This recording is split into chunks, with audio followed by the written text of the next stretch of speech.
So, everything's good.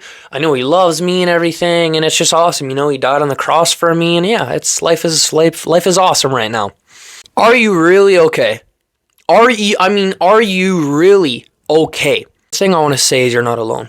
Conversations that I had with God before I learned this important lesson I'm talking about today went like this.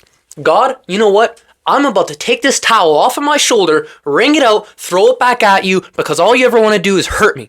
You take opportunities, you put them in my hands, and the second they're in my hands, they're gone. Something comes along that it has to wreck everything that you just gave me because what? You just don't want me to have a good life. Is that it? It makes me a bit emotional thinking about this because I was in this exact place before, and you're not alone. I will start off by saying this. You're not alone. It says actually in Psalm chapter 34 verses 18, the Lord is near the sad and the brokenhearted. So let me dig into the title. What if that's all he wants? If you have a relationship with a spouse, girlfriend, boyfriend, husband, wife, whatever it is, sibling, doesn't matter. How do you grow your relationship? And actually pause this video if you have to. How do you grow your relationship? If you want to hang out more with this girl or this boy that you like, you're not just going to hang out with them once a week, or you're not just going to text them on your phone one day going, hey, had a good time. Ghost them for a month.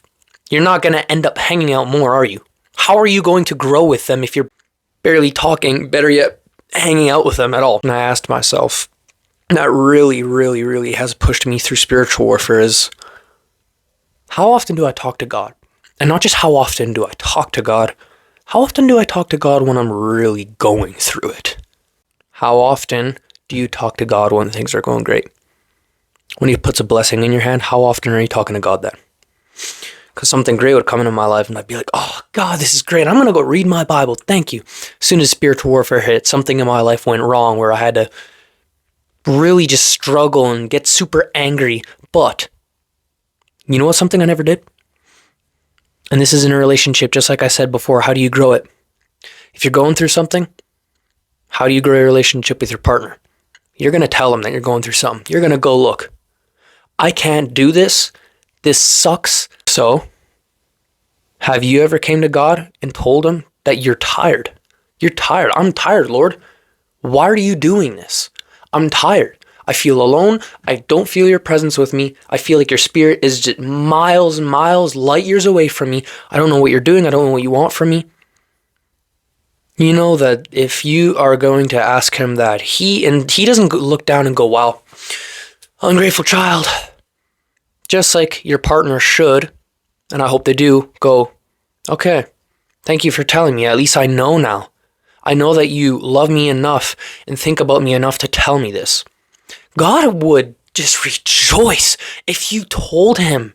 If you're bursting out in tears, you don't even have to speak words. If you just look up and you're bawling your eyes out, he doesn't go down and tell you, all right, spit it out. He's going to take those tears and put them into words that he understands. Go tell him. It doesn't have to be a special occasion. It doesn't have to be a special place. Go somewhere. Whether it's in your drive, spill out to him. God didn't say that we can carry this world on our own. And before I end this video, I'll end it with this. God gives his toughest battles to his strongest warriors. You are going through this not because he's like, yeah, gonna give it to you, you know, you can just have the warfare. He's not just allowing the enemy to attack you because he can. What's a prayer that you prayed recently? Is it to get a goal done? Is it to do something specific in life? So he's going to put you to things to get it, right? You want to be a content creator? He's going to go, all right, I'm going to send people your way to send hate comments to see if you are going to go, you know what, God? I'm actually going to learn to love them and keep going on with my path that you put in my mind. It is that you are so strong that every time you fall down, you have gotten back up, and that sends the devil, that sends the enemy a message saying, hey, guess what? I'm not done. You knock me down as many times as you want, I'm not done. So go tell God that. Go tell him you're tired. Go tell him like you would your wife or husband how tired you are and how much you want to see a change.